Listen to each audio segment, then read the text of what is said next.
এত মুফতি বাংলাদেশে। এই যে গত কয়েকদিন আগে বেগম জিয়ার যে জানাজার নামাজ হয়ে গেল, আহলে হাদিসের এক ভাই, নাম বলতে চাচ্ছি না, নাম বলেই ফেলে দিলাম, মুজাফফর বিন মুহসিন বলতেছে জানাজার নামাজ হয় নাই। নাউজুবিল্লাহ। হয় না কেন? কেন হয় নাই? বলতেছে সূরাতুল ফাতিহাকে ইমাম সাহেব ইনকার করেছে, সে সূরা ফাতিহা পড়ে নাই, অতএব নামাজই হয় নাই।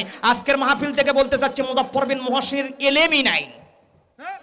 এই কথা বলেন না কেন? উনি দলিল দিচ্ছে যে ফাতিহা ছাড়া নামাজ হয় না, লা সালাতা ইল্লা বিল ফাতিহাতিল কিতাব, ফাতিহা ছাড়া কোনো নামাজ হয় না। আমি তাকে বলতে চাচ্ছি জানাজার নামাজ কোনো নামাজ না, ওটা হলো দোয়া। ঠিক কিনা বলেন?